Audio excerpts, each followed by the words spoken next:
Labrīt! Good morning, Honorable Prime Minister, Excellencies, ladies and gentlemen. It is an honor and delight to welcome you to the Riga Stockholm Economic School at the presentation of the FICIL Sentiment Index. This year we decided to have this presentation as a discussion between the members of the Parliament, newly elected to the Parliament, and the representatives of the foreign investors, and we are going to work in Latvian.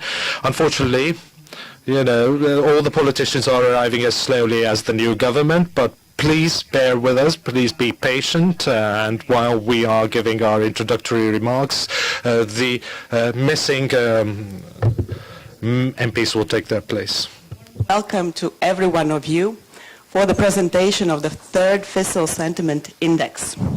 This time we have decided to organize the presentation as a discussion between the members of Parliament, all 7 political parties, and the foreign investors. Therefore, the discussion will take place in Latvian, so please make sure that you have the necessary equipment. Unfortunately, for the time being, we have a few empty seats at the moment.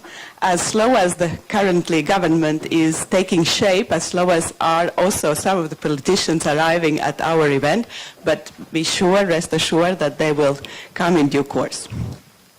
So now I would like to welcome on the stage here Julia Sundberg, who is chairperson of the FICIL Executive Board. Aicinu Juliju Sundberg, FICIL valdes priekšsēdētāju, teikt ievadvārdu. So the floor is given to the chair of the board of the FICIL. We have a lot of ground to cover today, so I've been asked to be quite short. I will do my best, but a few introductory words only. Prime Minister, Excellencies, ladies and gentlemen, wonderful to see that we have such good attendance today. It is an important event. We're kicking off the year with this sentiment index, which is sort of showing what the investors feel about the investment climate here in Latvia. And it is our 4th sentiment index, so we are getting the hang of it now, and we are beginning to see some trends as well. So quite exciting to hear more about this report, which is fully fresh. So still something to explore for all of us, I think, in it.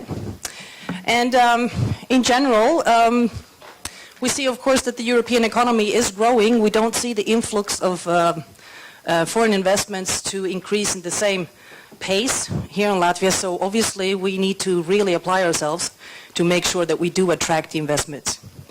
And if we're going to take a moment and look back at 2018, it was quite an interesting year, an important year. As in life in general, a mix of salt and sweet, I would say. And of course the year kicked off very, very rough and left us all with a taste as well of maybe some sour and bitter even, as the reputation crisis of the financial sector hit.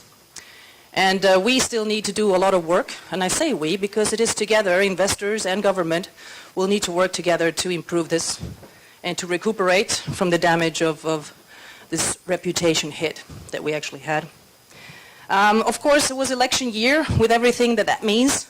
It keeps our government party representatives very, very busy. And, but we are happy to see that work is ongoing. Even if we're still building and the government is still being built at the moment, we see that we still have good cooperation and work is going on. So nothing is standing still. I think that's really important. Of course, also, even though we have mentioned it so many times last year, but of course the 100th anniversary of the proclamation of the Republic is very important, and it did color the year with a lot of deep-rooted pride that was wonderful to see for all of us that are here as guests in this country. And I congratulate you to the wonderful festivities that were held. Having said that, we're now moving into 2019, which will also be a very, very important year, because we have, of course, the Moneywell report review that will be coming later, and it will be evaluated how well we managed with all of those points to be corrected.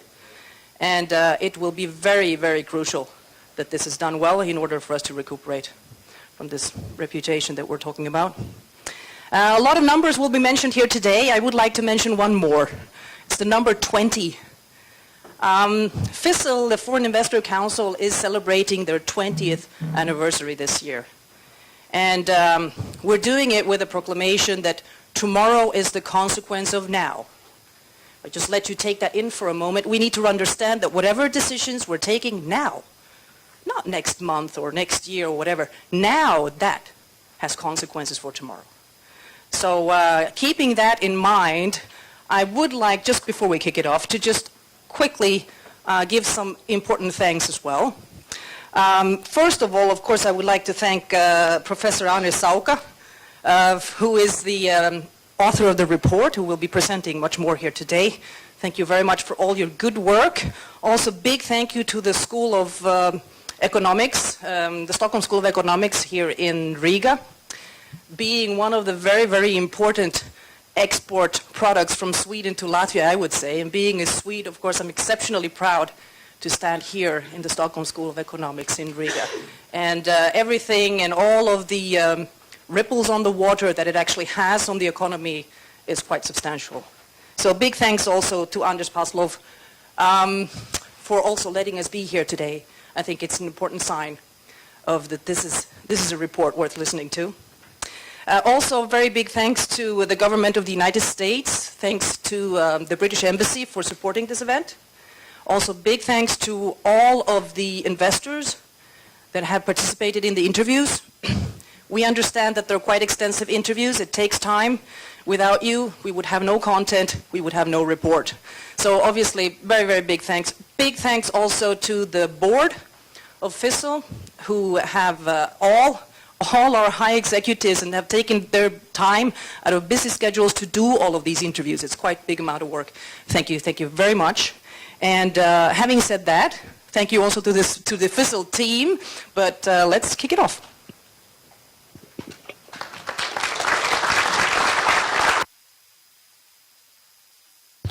Thank you, Julia.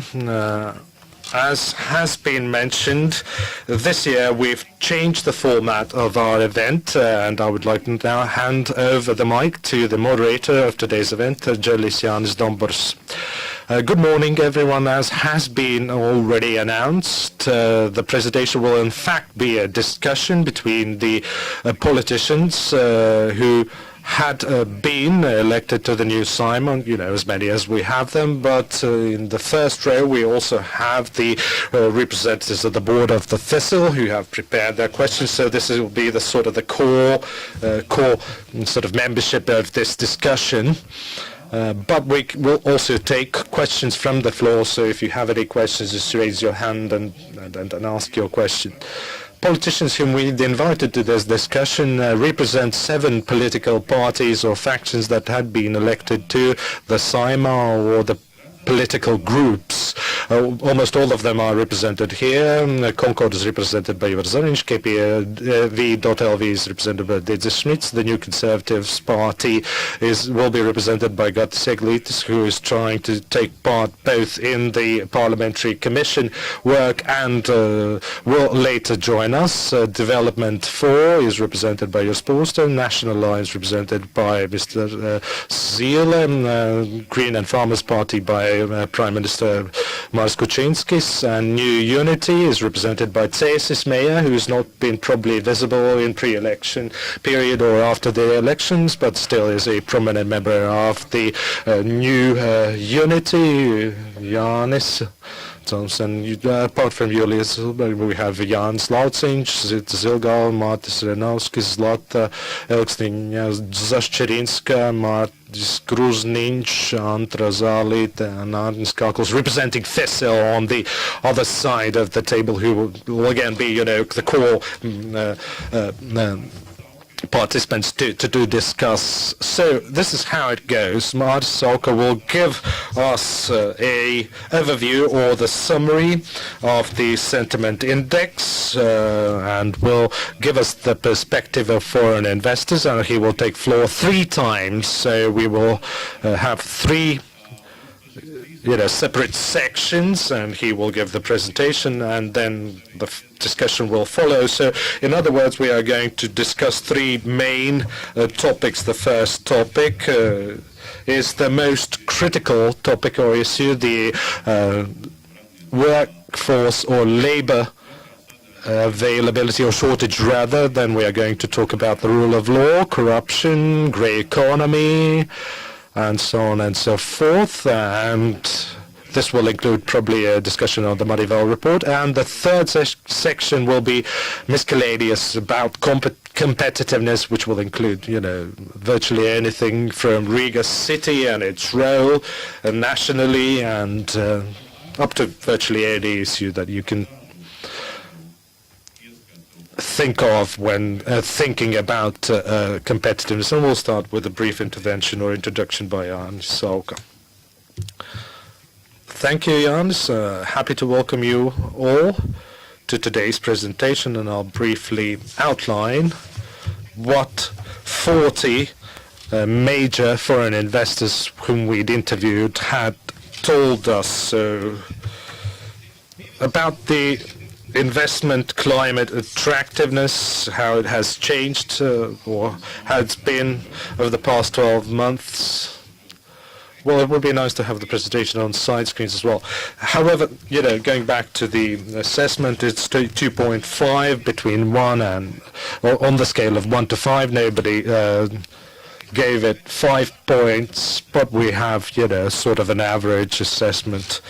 Has the investment attractiveness of Latvia improved over the last 12 months? So basically, the foreign investors' assessment of policymakers' efforts to improve the investment climate. So it's 2.9 again. Room for improvement when it comes to FDI influx. It has dropped by approximately a quarter. In 2016 it was rising. In 2017 it was again a bit better. And this is the sentiment index, and here you can see the different criteria that we have asked the investors to evaluate. Demography is scored 1.7 out of 5. Availability and productivity of labor is 2.7 and 2.9. Healthcare and social protection has improved, but it's still below 3 points. The other criteria are scored at around 3, more or less. And treatment of foreign investors has improved, 3.6, a bit better than in past years, and that is probably, the impact of the successful cooperation with politicians. As Jans mentioned, we're going to talk about 3 main topics: the availability of labor force, its skills, education, competence, and to briefly give you an insight of what the foreign investors think. Well, in terms of availability of labor force, most of the investors think that nothing has changed compared to the previous year. There's been very little progress, and they have scored availability of the labor force quite poorly. The education quality has also been poorly evaluated, but some investors have noted minor progress, but still 40% of the correspondents thought that, the improvement should have been faster. And probably, Jans could ask the outgoing prime minister whether he agrees with, this definition of the main problems with regard to labor force and the education. So we move on to the discussion. Mr. Kuczynskis, is the situation really that critical as the investors see? Well, we cannot look at it so simple, because before of that we have to outline the policies that the state has been implementing, and I hope that it will continue. Our only way out is increasing productivity in the state on the basis of investments and educated workforce and innovations. And all these 3 factors should be already in those areas which we support and which we want to see in Latvia and which we are lobbying. And availability of labor force is a question, what do we want to see? If we want to see easily available, a cheap labor force, and of course I understand those who want it, but I don't think that we should change our policy to focus more on those resources which have left, namely to stop immigration, to keep our reserves and to look for experts, to look for talents, to ease coming into Latvia. Actually, you are answering with a counter question, what do you want? So, what do you want? Well, thank you. Thank you for this question. I believe when interviewing a couple of companies, I would like still to emphasize that companies currently are not speaking about availability of labor. They are speaking about unavailability of labor. That's it. And so I would like to hear your opinion. How are you going to deal with this problem of unavailability of labor? And a couple of companies have indicated that they won't be able to invest in Latvia unless workforce labor becomes available, both qualified and also those with low-skilled labor. Well, about qualified labor, I believe I have an answer. We should really make all possible effort to attract qualified labor and minds, reserves and directions for the labor force. First of all, if you look at the regional differences, we have labor force in those places where there are no jobs. I don't believe that investors are going into empty fields and start doing something there, but we have to think about mobility. We really have to be ashamed of our railway. I hope that we are going to get new carriages now. Also, the speed by which people can get to their job. And of course, perhaps we could also ease bureaucracy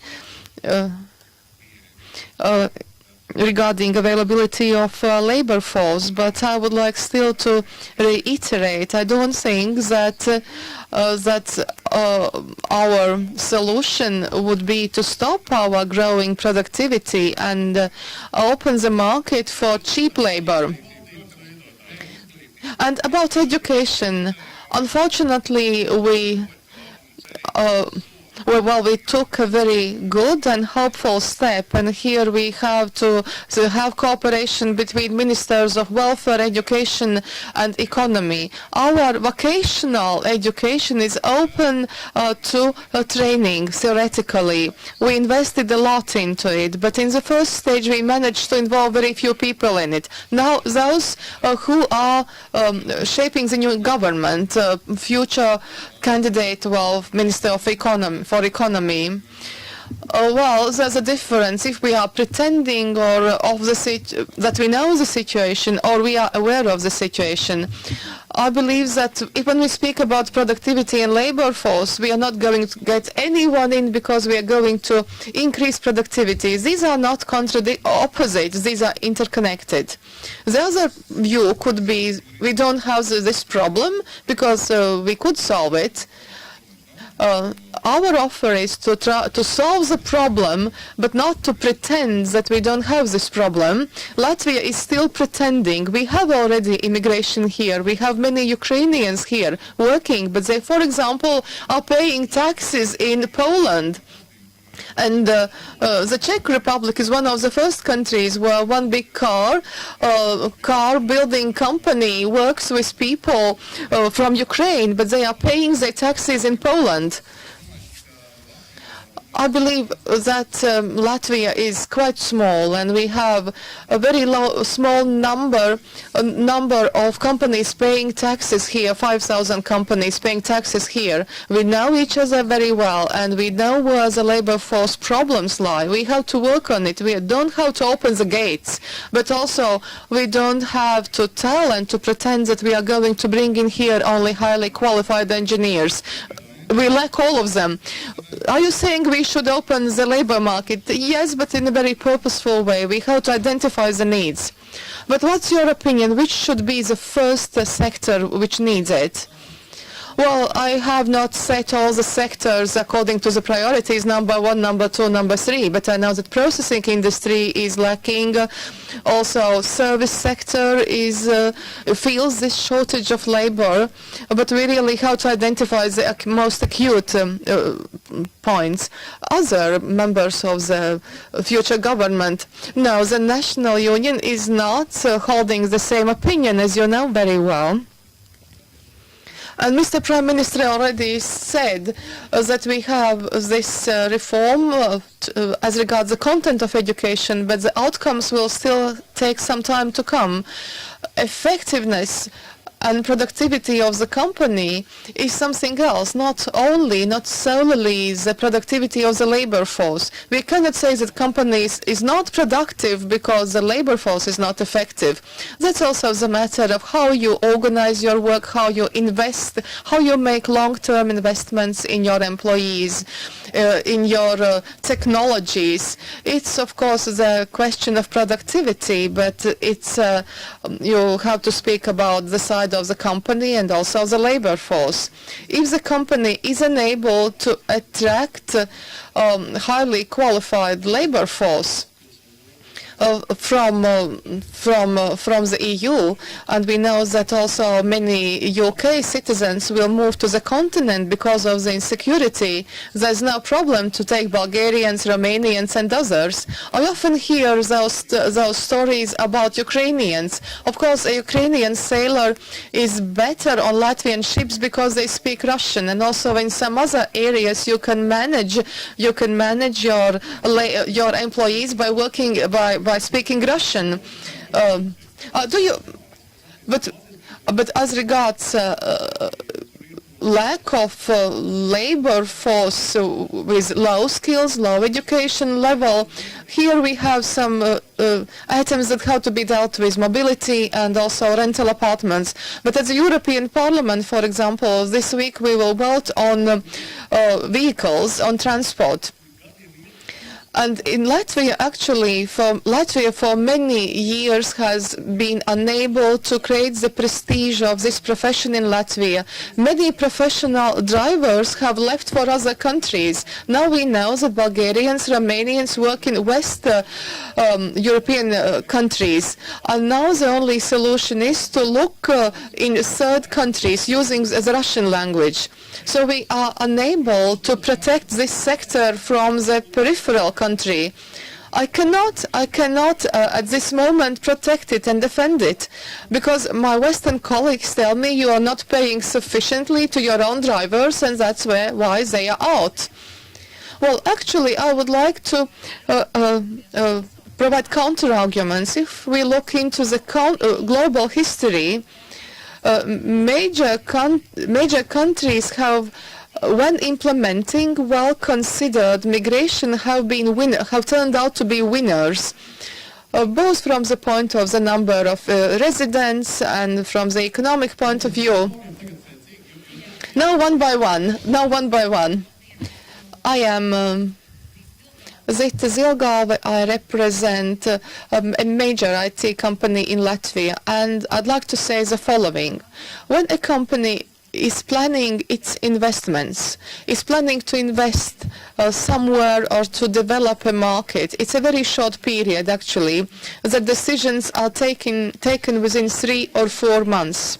One of the main aspects is the labor force, where to get it, how to bring it in, and these decisions or these aspects are abnormally essential, and they exclude the possibility to think where Latvia will have at some point sustainable education or demography problems will be solved, because the labor force is needed in the coming 6 months. Mr. Zīle mentions the third country labor force and EU labor force. Do you share his opinion? No, I object to his opinion. Why so? My objections will be the following. For highly qualified labor force, for specialists, Latvia is no longer a cheap country. So what are the points of attraction, mechanisms of attraction, making this country attractive for investments? Perhaps other politicians who haven't had the chance to speak, Mr. Puce. Development 4 was the only political organization which eventually was elected into the parliament. Even its very short 4,000-character program mentioned immigration. We are not afraid to use this word. Definitely we need immigration policy. If we don't do that, this will be done by companies, which is already being done. They are finding individual solutions. They have those hired employees from Polish companies, and we have other examples that we could mention. Ways are found how to evade the rules, and it's of course it's very easy. It can be easily done for highly qualified labor, and of course the lower the skills, the more difficult it gets. But also we have also a demand for this low-skilled labor. Is there a sort of another opinion between what Mr. Zila said and what FICIL said, or what Mr. Smith said? I don't think that this should be a sort of a business-driven process where they are saying, we need 20 workers and then the government has to provide or increase quotas or bring in those workers. I think that this should be approached much more strategically. We're aware that labor costs will continue growing in our country. Yes, there are sectors or areas where the investment has driven productivity increase, and there are sectors where investment has not driven productivity as quickly as in other sectors.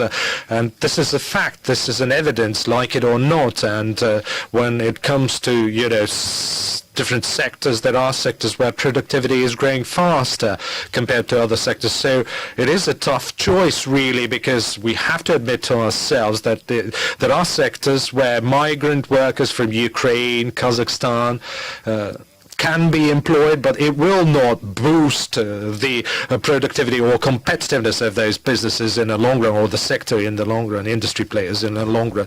Apart from labor costs, Latvia is not going to get cheaper anytime in future. We have climate goals that are binding, and if you disagree, take the floor. And there are areas in which cost elements in which we will not be competitive, and we will have to think about it. But I agree with Mr. Zila that we are not going to loosen the migration policy or the migration citizenship agency requirements.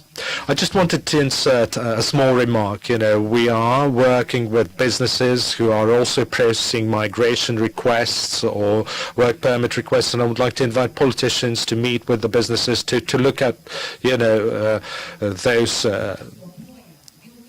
migration requests over the past 2-3 years. We have seen it's very important where my request ends up in the citizenship agency or authority. Unfortunately, the decisions are made based on different criteria, so there are different people who are with different views processing those requests. So what does the new unity think about these diverse views?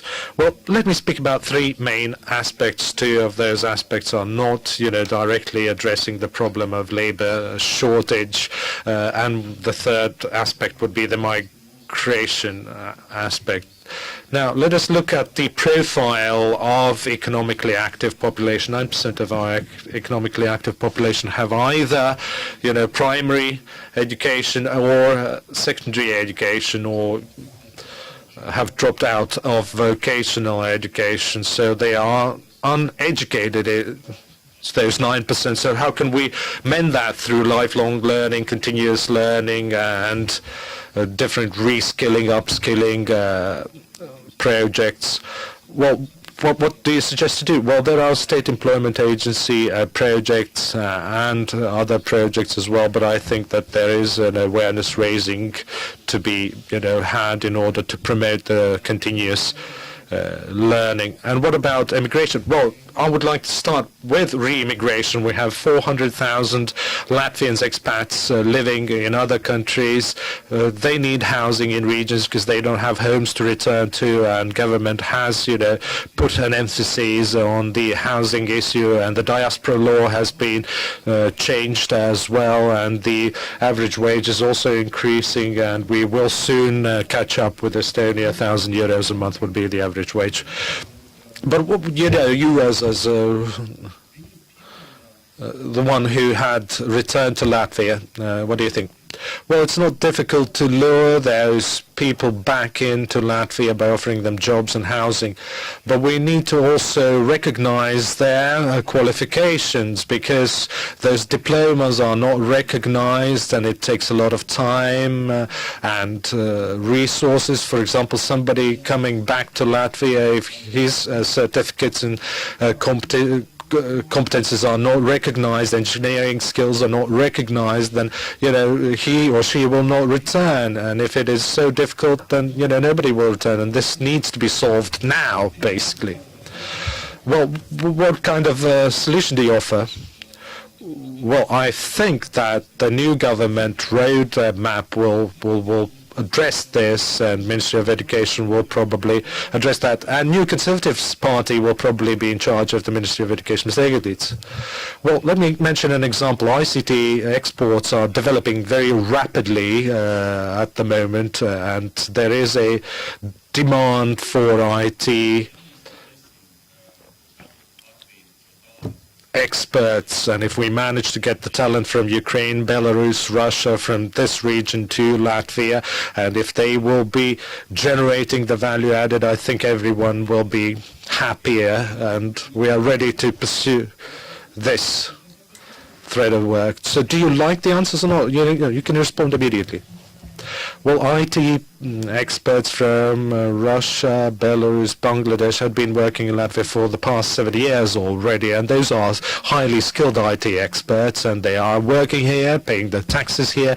I don't think there is a single IT company that is trying to get posted workers from Poland. And I, as an investor and as a shareholder, resent the idea that the government is looking at me as a potential, criminal. In each case, we bring workforce in, and they think that I will try to violate something, that I will try to find loopholes in the law and exploit those loopholes in the law. We, in fact, as investors, are as transparent as we can possibly be. And again, about processing of those migration requests, it really depends on who processes them, and that's a reality that we are living in. And it's the attitude of the public administration or the Migration Citizenship Agency. Our government or our country still views, businesses as criminals. But you being a potential criminals, is it because of the government? Because government thinks so, and then the people start thinking so? Well, we as investors, this is what we feel, when we encounter, public administration. I wouldn't like to blame politicians for that. Can you mention those public bodies? Well, it's the Migration Citizenship Agency that, constantly puts us in a sort of a tight spot. State Revenue Service has also been, very suspicious of us, trying to hide something or cover something up. And I'm looking at the State Revenue Service. Oh, well, I would like to thank the State Revenue Service. Well, now you're backtracking. Well, in the recent years, the State Revenue Service has changed immensely, but still they view us with certain suspicion. What about the Citizenship Agency? Well, we don't have any problems, but my colleagues are saying that any, permits by municipalities are difficult to obtain. Well, Riga is a big municipality. Mr. Zariņš, Concord is responsible for what is happening in Riga and has been responsible for many years. So what do you think about the coherence between the national and local policies? Well, when it comes to Riga, I think this is going to be a separate topic or separate part or section of the discussion. Well, it's not going to be a separate, but we are going to, mention Riga in different contexts. Well, but let me start with, labor shortage. For many years, politicians have been shying away from this problem. At the moment, we have the sandbox in front of us, and they, could hide their heads in the sand if you would, look at their responses. I warned the ruling parties many years ago that this will become a sore problem, and I told the same about the GDP, and I told them that there are going to be labor problems. I'm sorry, about feed-in tariffs. I warned them about feed-in tariffs and the labor shortage and so on and so forth.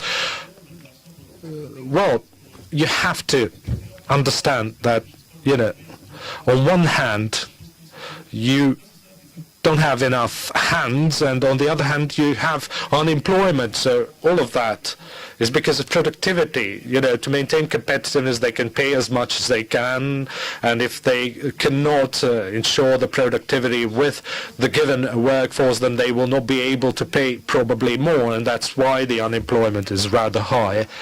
And those companies that are boosting their productivity can attract the workforce from elsewhere. So what the government should do is help educate the workforce, plus help boost the productivity. On the business side, business environment is one thing, but the biggest challenge that Latvia is facing, and that I have talked for a number of years, is the innovation environment, the innovation ecosystem to promote innovation, which again promotes productivity. And then you must also have the migration policy, and Mr. Putin mentioned that they are the only party that had it in its manifesto, immigration. Well, we suggested smart immigration even before you were even founded or established. We talked about it a number of years ago, and if you look at our manifesto, we've been talking about that for a number of years and been raising it for a number of years, and we've brought about this term, smart migration. Whether we'll have smart migration, well, you can see yourself what the politicians are saying, but, prepare a sandbox for them to hide their heads in. So, Mr. Lauciņš, then Mr. Zīle. Yes, thank you. Well, what I see quite clearly is that, the message of the investors encapsulated in this index is about the reality that we are seeing today. The investment that flows in this year, next year, has been decided upon a couple of years ago, and if the investment will reduce in 2019, that's probably a decision that has been taken a couple of years ago, and investors are making the decisions based on the labor availability today, and your sort of nice future ideas have very little effect on the decision making of the investors. Investors are requiring instant response, short-term response and short-term solutions in the next couple of months, and we as people have to decide whether to build a kindergarten in a local government and attract 20 Ukrainians to work in it, or build it one or 1.5 times cheaper. And I think that people would tell you, let's have it tomorrow and cheaper with Ukrainians instead of having it more expensive, and that's a sort of a problem that can be solved by proper governance or proper management. And what I also expected to hear from the political parties in the room is you mentioning, large unemployment in Latgale and countryside, which can also be mended by promoting the labor mobility, by enabling them to move quicker. Just shortly, because we have to go on, but what are you going to do today, tomorrow, what you forgot when talking about instant reaction? Well, somebody said that we need to protect ourselves against third country workforce. We recently went to India, and Prime Minister went to India a year ago, and we promoted our exporting companies, and I recently also went to the consulate and the embassy, and their requests have increased or have quadrupled, increased by 5 times. But, our consular experts are working, and they are trying to filter those people, because the people are applying, and all of them are, and every answer is 21, not because they don't know the language, but because that means that you just try to get here into university here, and we are exporting our education, but they try to get here through the universities without being sure that they will be employed. And then there's also another issue. When it comes to the foreign investment, the European Union has introduced a screening of third country investors. That's the first step, and the EU is very seriously addressing third country investors, and we have investors from different countries. And this is not the answer to the question, what are you going to do today, tomorrow, or the day after? Well, but this is something that you have to take into account when talking about investment. Well, about what we're going to do today and tomorrow. Well, we have a policy, and in February, Ministry of Economics will have to present the report and the study on what should be done in the IT sector, because we have simplified the conditions for the migrant workers in the IT sector, and what you've mentioned is also welcome, but, you know, wait for the February. But I think that with the new government, you know, to bring in workers who are earning 300 euros, you should have a political will, but there's no political will at the moment. But I mentioned already the mobility when people from Dresden and Daugavpils can get in 2 hours to Riga, say, and you can also say this is how it changed them when, you know, you could travel from Cesis to Riga within 1 hour. That's that's the resource. And also we have welders courses, but there are people, there's no demand for that. Well, today, Employment State Agency. I hope that the new Ministry of Welfare will really review the work of this institution, especially in training the unemployed, because predominantly this training, this education does not provide the added value and does not make the people more attractive in the labor market. About employment matters, at least that the companies in CESIS expressed interest at some time ago that the financing of this agency should go via companies. The agency should select people who have no jobs according to certain criteria, and the companies could train them. Regarding mobility, there was a program, there were some mobility benefits. The program was not well developed. There were certain obstacles, but those who used these benefits, they admit that this helped them to travel, let's say, from a small village to a larger town. And about immigration, the Ministry of Economics has slightly opened the gates for highly qualified specialists, but if there are still some technical, bureaucratical obstacles, we should all come together and identify them. But about low qualified, I will agree to Mr. Kazaks, who was an advisor of the Bank of Latvia. He said that some sectors have cyclic development. Currently, construction and logistics, these are the sectors that lack labor. Perhaps we could open for a very controlled period of time the gates for these sectors. Apparently, all these things we are going to see in the declaration prepared by Mr. Karin's government. You represent him, don't you? Well, I don't know, you might want to attack me because of Mr. Karinch or not, but the government declaration is an agreement between all the parties, as representatives of which you see here. Mr. Karinch is not God Almighty. Now about, again, labor force and education, Mr. Pruce. I believe I still have taken from this conversation one additional factor, that immigration solutions will be the only short-term answer. There's no other answer. Of course, we can fantasize about unemployment in Latvia, but we have had hundreds of studies. There are certain islands, and these are not matters of mobility, these are matters of social policy. These are people who are unable to get into the labor market because of social barriers. Single mothers, disabled people, they have real obstacles, real barriers to getting into the labor market. However, in the short term, I will definitely defend the thesis regarding recognition of qualifications. That's very important. This is not applying only to matters of immigration. Many young people currently are getting their education in other countries, so this is a very important matter. Well, a simple decision should be taken faster. For us, foreign investors, we have this choice to be here or not to be here.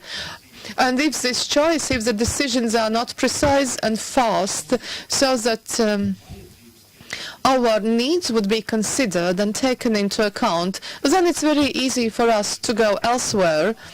Well, don't threaten so much. Don't do this. Mr. Vanovskis. Maris Vanovskis. I'm the head of the group of investment, security and protection. I'm more engaged in legal matters. Mr. Zile, you mentioned this one question, the language. Of course, we are a rather small and a very proud nation, and our language is a major value for us. No one is contesting this. However, I have the question going both ways. Should the government speak the same language with investors, both in literal meaning and metaphorical meaning? So, number one, what is the opinion of the parties elected to the parliament, how to promote the possibility for to make public services available to foreign investors in the global business language, English. I have discussed this with a number of smaller foreign investors. For example, you now mentioned India, an Indian restaurant, employees, according to our language law, they have to ensure services in language.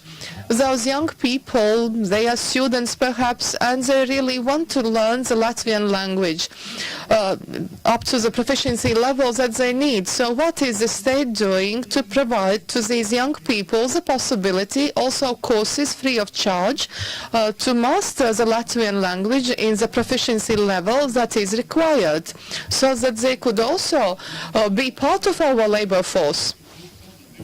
Let's split into two parts. One question, communication between the state and the investors, we could perhaps leave it for the third part of our discussion. But foreign labor force and their language proficiency, any answers? As far as I know, there are possibilities like that, and I believe that the Prime Minister knows these possibilities. Do you believe these possibilities are sufficient? Yes, I believe so. However, take a look at France. If you would want to serve in restaurants, you would have to know the French language to a very high level. I have one employee who learned French in order to be employed by a French employer.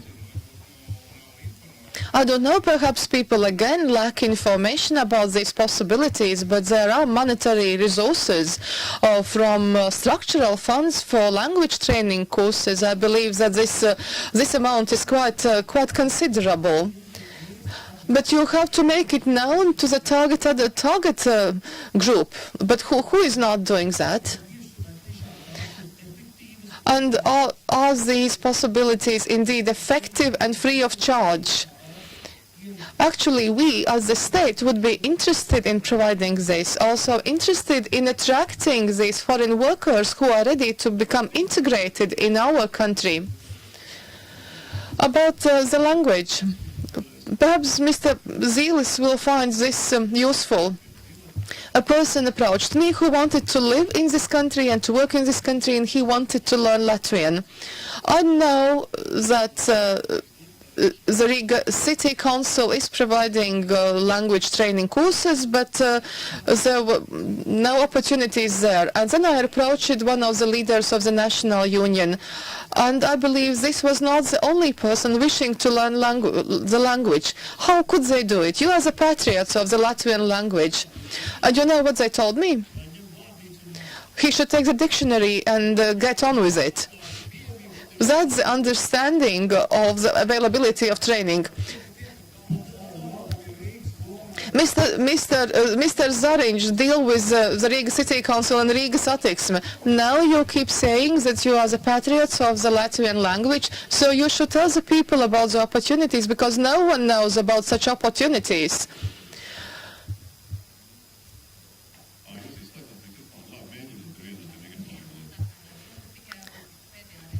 My very last remark, we as investors request and ask the state to assist us, to help us, so that we would be able to get the labor force today. That's immigration. And another point, we would also request the state assistance in integrating these people in society, and this would be a long-term strategy. And the 2 points that I wanted to say, our party has put it in this program, the solutions, fast solutions, smart immigration policy. We have to understand that other solutions are long-term solutions. And another point, export of higher education.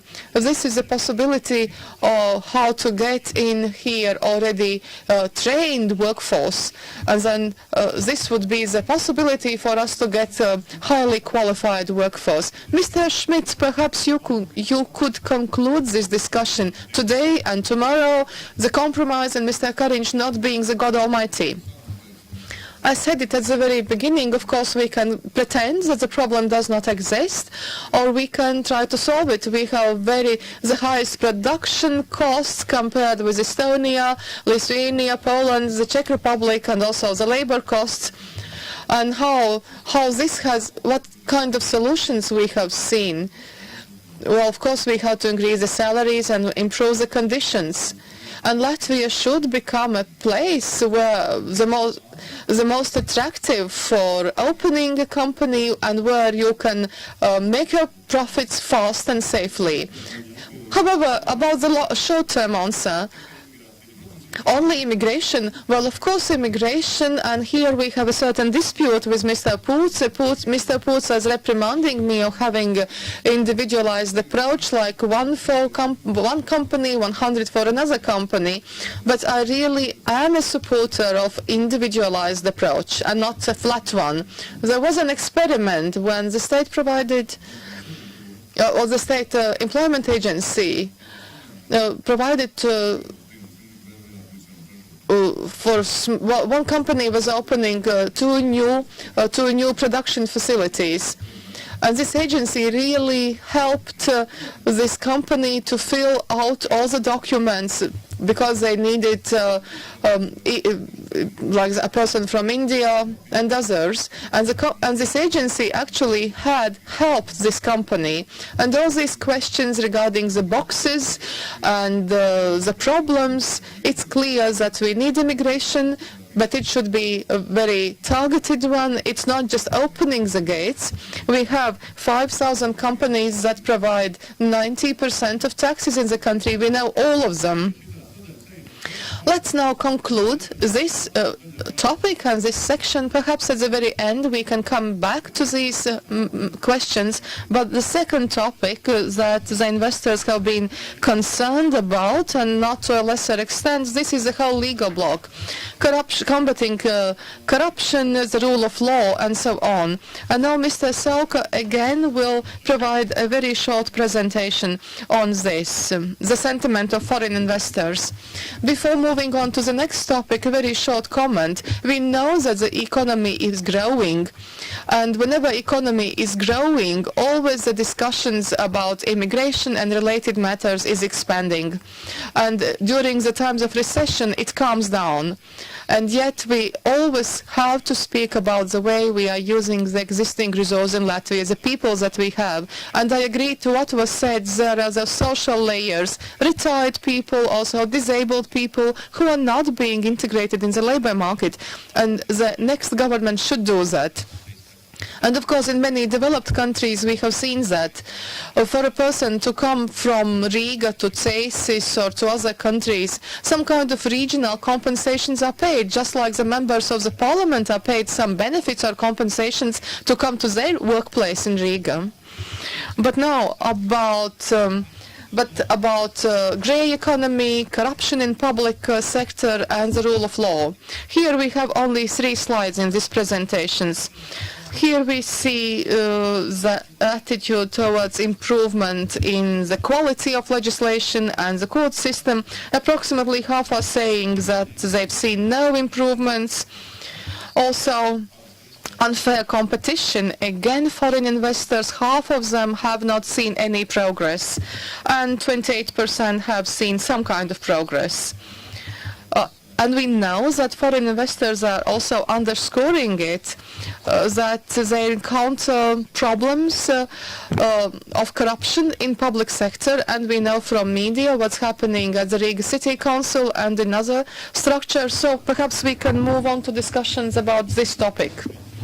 So investors have evidence or specific issues to the politicians when it comes to the assessment or evaluation? Well, let me start.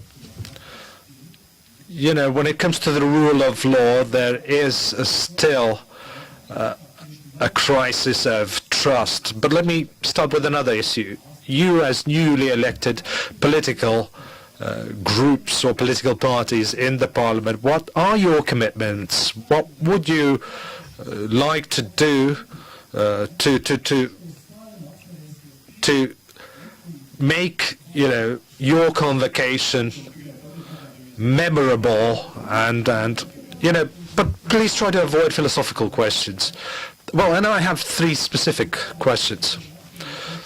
So foreign investors, you know, are not happy about seeing the red lines, and, you know, red lines are as follows: laws should not be applied retroactively, and what has been promised to the entrepreneurs, what is at the basis of their business model, should not be changed.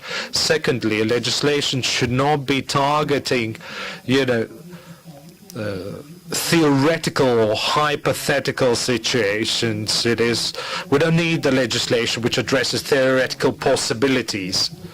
It should be, you know, rooted in real precedent. And then also the rules of procedure of the SIMA, that's the third line. Do you agree or disagree with the following proposals? You know, any comments in the third reading, should we limit those? There should be no major comments or no changes in the third reading. Do you agree that we should get rid of that? Secondly, the summary of the legal proposal submitted by a group of members of the parliament or other stakeholders. Do you agree or disagree? And also the responsible committee report regarding the movement or progress of the legislative proposal as sort of a summary or conclusions after the adoption of the law. Do you agree or disagree that we need those? So new SIMA means new or better lawmaking, and the previous convocations were bad at lawmaking. Do you agree or disagree again? Well, nobody wants to speak, really. Well, I agree with all three proposals, and I believe that, you know, any comments, any major changes before the third reading should not be tolerated, should not be accepted, and we should get rid of that. Also, when it comes to summary of the legislative proposals, it's very difficult to see in those summaries what is the purpose of those changes and what those changes are targeting, because we know that there are different, you know, stakeholders that are lobbying, you know, through members of the parliament, changes they need, but MPs are not really aware of what those changes are, what they mean. Well, when it comes to different the voting, you know, we have, will adopt or have already adopted decisions that other convocations shied away. But, you know, you can of course question the possibility of a coalition, but we will continue in as we started, and in our action plan, as you mentioned correctly, when it comes to rules of procedure regarding the rapporteurs and what happens, if there's a rapporteur, he just presents the proposal and then one argues against or one argues in favor and then we vote. In other parliaments, rapporteur stays, by the microphone and answers all the questions that the MPs have, so that, to make rapporteur accountable for all the changes that they are suggesting or proposing, to have somebody responsible. And if they bring in lobby proposal, you'll be able to see that by them failing to answer those questions. But when it comes to these proposals, should they reveal the authors and who has suggested the proposals? Well, that's exactly what I was about to say. Summary says, this has been submitted by Ministry X or Y. No, we should indicate the authors, who has proposed those changes. A person, not an institution or agency, not a body or an organization. And then also the lobbying law, which is a very straightforward law. We should have the lobby register, as the Commission has. Mr. Kuczynskis was laughing, we want to laugh together with you. Your government for many years has been behind those summaries that are now being criticized. What were you laughing about? Well, I was laughing about the good new votes and decisions. Nobody imagined until now that you can lay off the ministers that are already outgoing. Mr. Asheradens, there was a vote of no confidence and somebody wanted to get Chukch out of the government. And it was new to me that you, in fact, can lay off somebody who's already going away. But, I strongly agree with third reading, change proposal. And in the 1930s, it was a rule of thumb that nobody submits any major changes for the third reading. But unfortunately, the past years, those changes have been, a fact. Well, but why did you have those summaries during your reign? Well, when it comes to summary, there was a government summary, but, lobbying law, would make it so complicated that we would have to report those cases to the anti-corruption agency. And, anybody who's submitting proposals, let's not be naive, you can ask the MP, who's behind the proposals, who's the real author or real sort of beneficiary of it, and that should not be covered up or should not be disguised. It's not bad that an MP represents, a certain group of stakeholders or is lobbying certain interests, and that should be, mentioned openly and should be revealed. Yes, Mr. Zeldin. Well, I, in fact, am the company which unfortunately suffered from a third reading major change in 2015 or 16, and because it had, huge fiscal implications. And unfortunately, I had nothing to say to FICIL, and overnight decisions is something that was that about about the money which went into the demographics plan? Well, this is we're not questioning the importance of this proposal, but after that we changed it. But I'm talking about the way that the decision was taken, the proposal was pushed through. Yes, that's exactly why I'm suggesting that we should get rid of such practices. And the fiscal promises that have been given, 500, 500. We promised not to raise any taxes, but now budget, unfortunately, cannot do without any tax raises. And Mr. Schmidt's. Yes, of course there are people who are trying to influence and trying to lobby, and that's why we have to have the lobbying law. I mean, we have to know their names, who's brought the proposal up and who's submitted to the Parliament. That's why we need the specific law. We are not reinventing the wheel. We are going to copy something, from the European Commission, take the same register, and apply it here locally, as the European Commission has. But, technical Prime Minister was laughing about, the outgoing Prime Minister was laughing about something that I wouldn't laugh about. I wouldn't laugh at all. We finally now have a convocation which will be able to summon the technical Prime Minister and question them about the major economic crimes that they have committed. I'm talking about feed-in tariffs. And this is not a laughing matter, really. You should have stopped it, and you will be held accountable for not stopping and not performing a judicial review of it. Well, I hope that your government will be approved and you will have all the opportunities to change migration immigration policy and end the feed-in tariff tomorrow. Well, you shouldn't be laughing, but you're laughing because, it's not Thursday yet. Well, I'm going to talk about different topic. Dear colleagues, what concerns the proposal was about getting rid of, major changes in the second reading. Because that particular law, only went through 2 readings. Last reading. Last reading or third reading doesn't matter, but, sometimes we fast-track laws and adopt them in the second reading, not the third reading, and we had to have, some of the fast-track laws because otherwise we wouldn't have the old age pensions, say, in January, if we wouldn't have pushed those, if we wouldn't have fast-tracked those decisions, and that we needed, of course, comments and the proposals, and it was the second and the last reading, and we needed, major changes there. Unfortunately, that was a necessity. But, it's all about sensibility of those proposals and those comments. And I've seen myself MPs, submitting those comments or proposals, but not being able to explain what the comment or proposal is all about, saying, this is my proposal and this is why I am submitting it. So that's a nuisance, that's complete rubbish, So it raises a lot of ethical questions, You have to be able to reveal who actually has, given you the orders. Unfortunately, that is sort of the weakness of our political system, not only the fault of the politicians. We've opened the rules of procedure of the SIMA last year, and we are continuing the debate on the necessary changes to the rules of procedure. But, this proposal, this initiative has been turned down 3 times.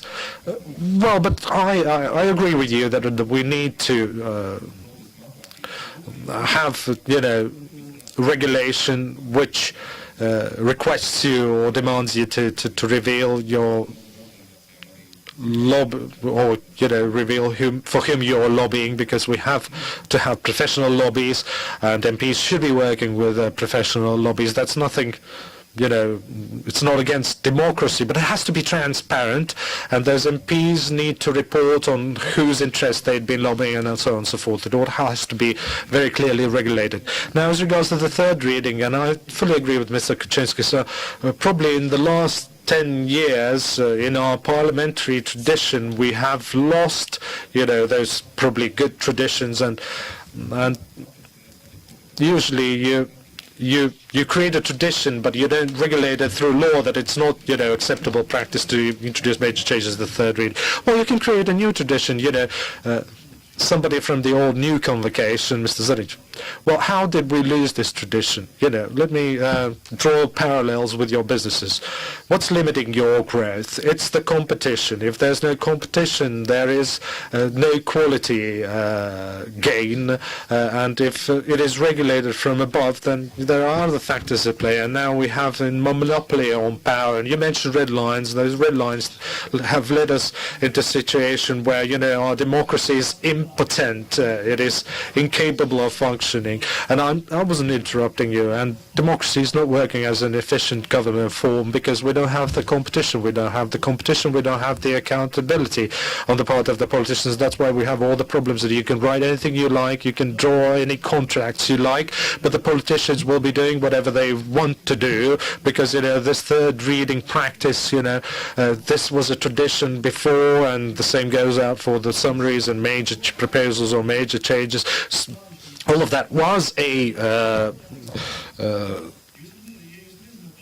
tradition, and why should MPs, vote for those proposals if they are not aware of what is happening?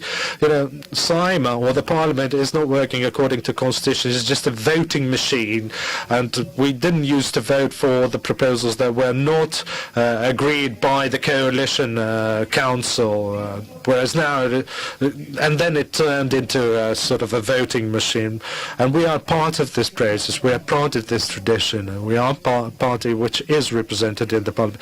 And why should MPs defend something if coalition has already decided that they will automatically vote in favor of the proposal? You try anything, but unless we have a healthy competition, this is not going to work. Just try to be short because we will have to talk about illegal practices as well. Well, thank you for the interesting discussion, and we'll try to keep you hold you accountable on the third reading issue. We will demand responsibility from you. That's one thing. Secondly, in one sentence. What do investors, what do any business owner here in Latvia expects of the lawmaking process? Well, we expect transparency so that we can understand what this law now regulates and whether it is fair and honest. So these are two main sort of things that everyone is looking for. And the efficiency of the lawmaking, the parliament, and any legislative proposals are assessed from a point of view whether the public, accepts those changes or whether they abide by the law. Mr. Lautis, you wanted to add something. I think that one of the good parliamentary traditions, at least in the parliaments of developed countries, is the annual parliamentary planning so that both sides, coalition, opposition, knows what legislative proposals will be introduced, and businesses know what is going to happen so that they can prepare to get engaged in discussion on those proposals, so that political parties know how to work with their constituencies. Unfortunately, at the moment, rules of procedure stipulate that legislative proposals are submitted through the commissions or by the cabinet of ministers, and the procedure is as it is, and it's a chaotic procedure. We should have plans that everyone should stick to, and probably the current speaker should introduce this, planning, joint planning process. Now, let's go to the other side of the issue, Madam Zali. I just wanted to insert a short comment regarding the quality of laws. Legal certainty is something that we should expect as business owners, or we do expect, rather. I'm not against tax reform, and I fully support the tax reform, but the way it was implemented and its impact is not good. What do you mean by not good? Well, you see, in the last 5 years, there had been 50 different tax changes. The personal income tax has been changed 15 times, but you should consult business in order to understand what's going to be the business impact. Well, but we've been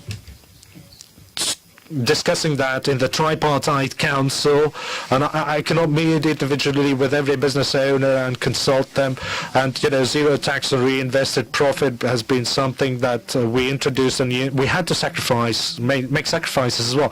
Yeah, but if you compare it, with say Estonia, to prepare all the statements, all the reviews on all the tax declarations, you spend 60 hours a month. You can guess how much it takes local or Latvian accountants to do that. Well, we can. Unfortunately, that hasn't been mentioned in our discussions.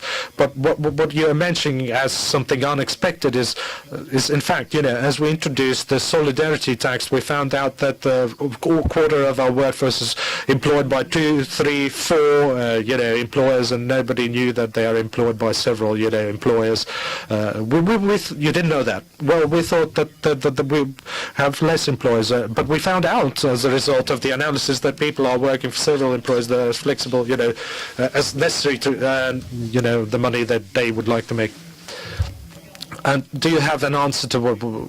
Yes, but we have to. We will return to taxes because in the third section of Mr. Sauka's presentation, you will see this. That some investors have positive assessment of the tax reform and some negative. But now 10 minutes for the next part of this topic of legality, lawfulness and lawfulness, legality, so on, corruption, court matters, grey economy. Now, the investor who has not spoken yet. Yes. At this point, I would like to say that we, as a major producer of construction materials, we work in 3 lines: cement and also general materials mines. And 3 or 4 years ago, we were developing quite optimistically. We were acquiring quarries, but then we encountered this illegal, unfair competition and corruption, and actually we are unable to compete with anyone. No one could say that we are not effective. We do work, but we work according to the law. So we transport as the cargoes in the size according to the law. Our people work as many hours as provided by the law. We pay all the labor taxes and so on. So are you also threatening or saying that you are not going to invest or you are going to leave? No, we are not going to invest in this particular field in the future until this grey economy, about which we have talked at the Ministry of Economy, both representing FICIL and also Association of the Producers of Construction Materials. We have even outlined those problems. It's publicly available information. The paid taxes, the mined mineral materials, the resources taxes that have been paid. You see those who are not operating fairly. And actually, this is the possibility for the country to collect the taxes, not to raise the taxes, but to collect the due taxes. Do you see problems in the law or application of law in both of them? Politicians now, the floor is yours. I believe that we have very good changes ahead of us, and we should not stop the development of the events at the company Riga Satiksme. And the way our corruption prevention and combating office is working now, this is a very positive. We should really raise the awareness. And really, I believe we could end up in the situation of the Estonian road police.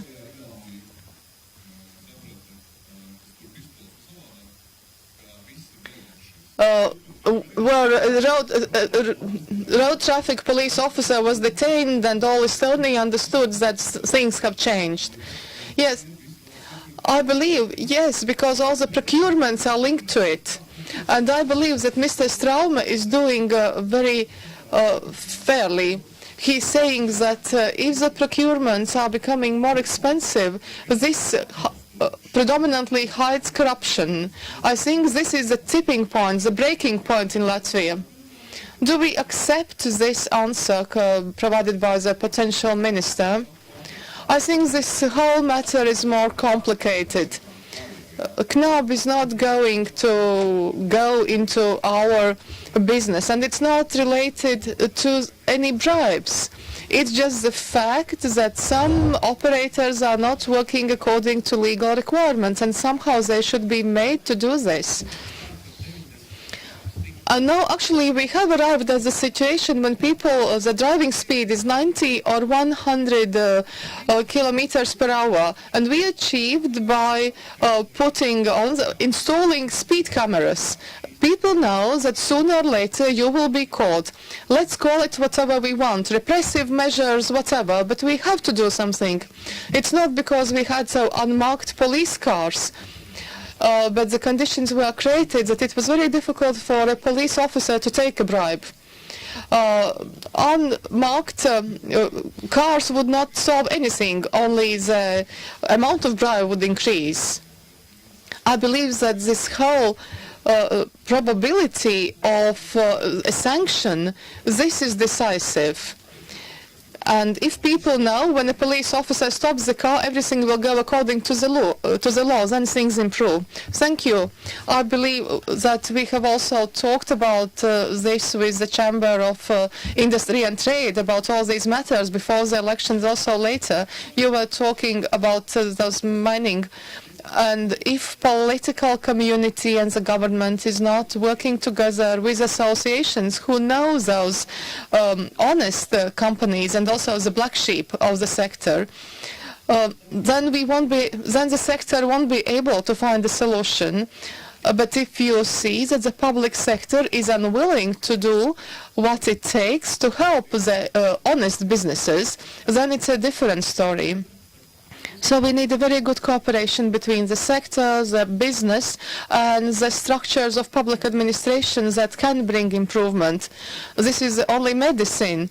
Of course, the civil servants won't know all those bottlenecks and all those unfair practices. Well, actually, we have been doing that already for 7 years, at the time when Madam Peterson was vice director.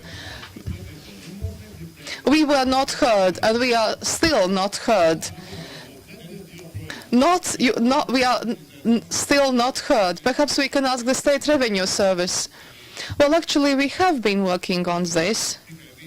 And it's not only the matter of the State Revenue Service, it's also the matter of registering mines. It's in actually, we have to get all the information and able to apply sanctions.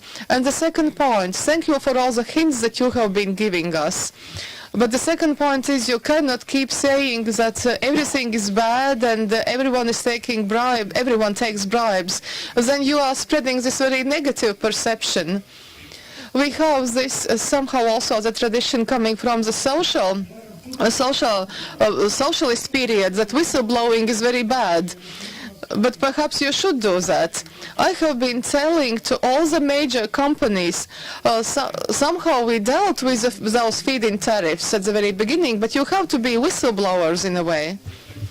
Actually, you outlined one of the major problems, that the sphere of responsibility about a certain matter is divided between a number of ministries. Let's take this. Import of cement coming into Latvia, to verify it, to check it, 3 ministries are involved. But the problem is that the ministries are not talking among themselves. No, they do talk, they even meet, but we don't see any outcome. So, the State Revenue Service, someone said that people are not heard at the State Revenue Service. Let's give the opportunity.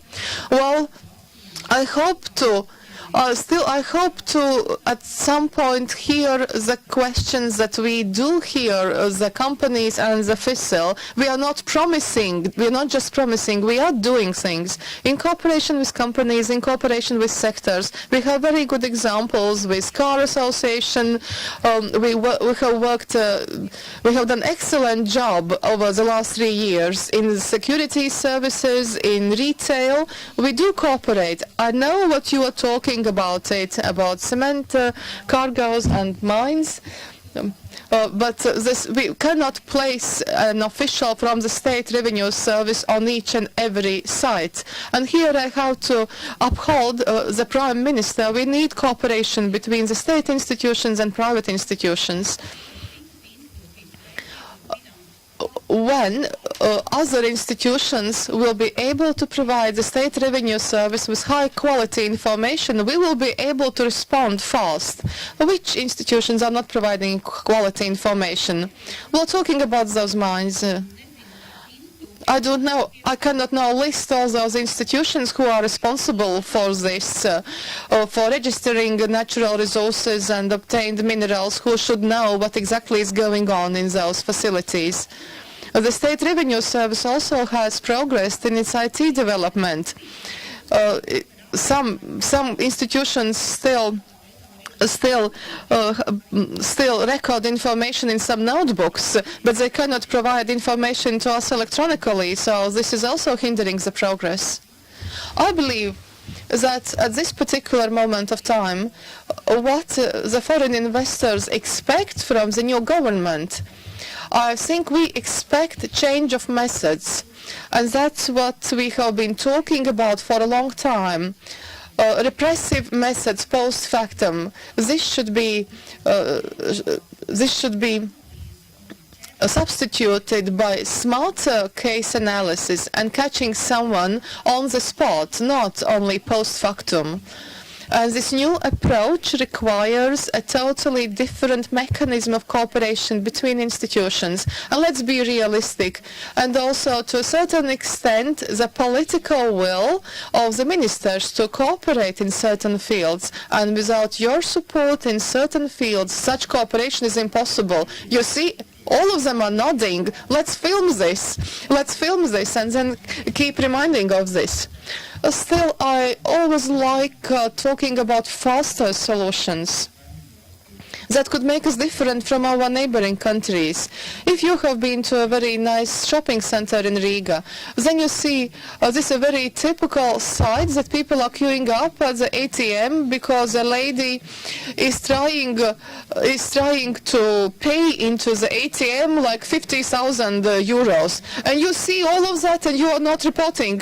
No, we are just queuing up, standing in line and waiting for our turn. And I believe that with this we really differ. I've never seen such scenes in other countries. And from this you can really obtain information when a company that has 40,000 turnover and they are paying cash into ATM regularly, 100 or 200,000. We have Mr. Krust sitting behind you, and he will tell you that all those episodes are reported on. I can really confirm that we are reporting to the Financial Investigation Unit about such suspicious cases, and I'd like to use this opportunity and say that we are setting great hopes on the Financial Investigation Intelligence Unit, especially with the new head. And if we change the limits, like 7,000 for private persons, that's already a step into the right direction. So that lady. At some times the lady won't be paying 40,000 or 7,000, but only a couple of thousand into an ATM. Just a note with regard to public procurement. Public procurement law is a very sensitive matter. Whenever you open it for amendment, you never know what kind of text you're going to have in the end. But one good news is that if everything goes as planned, then all procurement will be registered on the electronic procurement system, so no one will be able to change anything or supplement anything. Everything should go through electronic procurement system. All the open tenders already go through this. And by the end of the year, also small procurement should be on the register. And my own personal impression, based on my experience, I believe that in public procurement, only those who regularly pay taxes should be eligible. Not only they pay the taxes by a certain date when they feel that they could win the tender, then they only pay the taxes and they really become a bidder. But there should be the requirement that those who participate in public procurement tenders, they should be paying taxes regularly for a certain period of time. And another point, we know and we see, and when we make inquiries, we know that the company ABC has already messed up in one local government, in the second, in the third, and there's no mechanism how to exclude this company from participation in procurements, because legally we cannot do this. No, we just make inquiries. We know that the company ABC has already abandoned a contract or terminated a contract, and now we have to think how to avoid a similar mess. Well, with this, I would like to introduce the third topic, which includes, also the rule of law, corruption, and also different opinions on the tax reform or the review of the tax reform, which has been suggested by several political parties. It also links to, speaking the same language with the investors. So the third topic is the competitiveness of Latvia. From the perspective of investors, local, international, so it's about international competitiveness of Latvia, and I will let Professor Sauka introduce the discussion by presenting the investors' views. So what are the assessments, what are the good and bad things there? Well, just briefly about the grey economy, which has been mentioned only slightly, about the corruption. I would like to urge the next government or the new government, when you are managing to reduce 1% grey economy by 1%, then you probably should, let those companies continue reinvesting their profit, and I think that Ministry of Finance should be capable of seeing, whether those additional tax revenues that we are receiving are not used on silly reforms, that are not really necessary. If we wouldn't have grey economy, then probably, nobody would be able to explain where the money disappears. Now, but going over to the competitiveness from the investment point of view, I have several slides because this is a broader topic. In all 4 years that we started compiling the index, there are two new criteria, new aspects that are very concerning for the investors. One is financial sector crisis, reputation damage for the sector and for the country, and this is something that you are going to discuss in a minute. And then also the role of Riga from the national development perspective. Riga as the capital is losing in terms of competition with other capitals, and you know very well that Riga is a brand in itself as much as Latvia, and so investors look at this brand potential as well. So we asked the major foreign investors what are the best policy initiatives and what are the worst policy initiatives implemented by the governments in the past 5 years that had an impact on the investment climate and the competitiveness of Latvia. And this is an introduction. You can feel free to elaborate on these. When it comes to good initiatives, investors say that our participation or membership in international organizations and accession to euro area or the switch over to the euro has been praised. The other things are basically just a compliment for government's courage to start addressing something, because these are issues that are too big to address them completely, but at least they have started addressing. When it comes to, for example, tax, other governments avoided tax reform. This government embarked on a tax reform. Yes, Mr. Kuczynskis, you had very good analysis. We had the World Bank analysis. Another question is how we used this analysis. I, as an analyst, am always concerned, to what extent should I, be relying on analysis. Now, also the feed-in tariffs, we appreciate you trying to address it and starting a discussion. And then again, when it comes to financial sector, there are good, bad initiatives as well, and the main concern of the foreign investors is, again, tax reform. Many think that, yes, okay, it's far from obvious, what it means, what an impact has been, but quite many investors are concerned about the government's inability to prioritize and communicate. And then there's also feed-in tariffs among bad initiatives, grey economy, money laundering, corruption, demographic situation, migration, regional issues, and so on. Despite that, the economy is growing, and you can see here that the investors who are active in Latvia, at least majority or many of them, have long-term plans and are here to stay.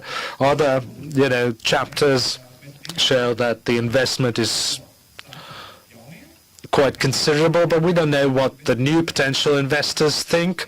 We interviewed only the existing investors, but we see also that the investment plans are sort of depleting. Those investors are still here. Whether they'll continue investing in Latvia is a big question. Whether we'll be able to attract new investors, that's another question.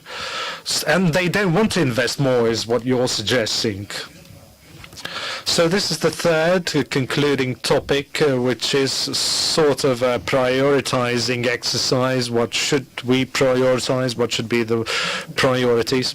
Well, from the competitiveness perspective and from the judicial system point of view, and from the justice point of view, we should have a robust judicial system, efficient judicial system, which is one of the key preconditions or one of the key criteria in the investment decision-making process of the investor. And, this also links to what was previously discussed, and I would like to ask one specific question to you as new, policy makers, with a brief introduction as a lawyer, but please try to be brief. Yes, I'll be brief. In the last decade, we've seen a progress, and we still see progress. Courts are becoming faster. Insolvency practices have improved, and everything is getting better there. Yes, but what about your question? Well, and we also wish all the success to the anti-money laundering and CTF action plan and those who will implement it. And now the question. Yeah, here's my question, and it's evidence-based question. According to World Bank study, which has been released recently, published recently, out of 190 economies, 101 economy has specialized commercial courts or special commercial trade courts, which means that they are able to deal with cases 92 days faster compared to those countries that don't have specialized courts. Well, New Conservative Party, what about courts? You have an initiative there.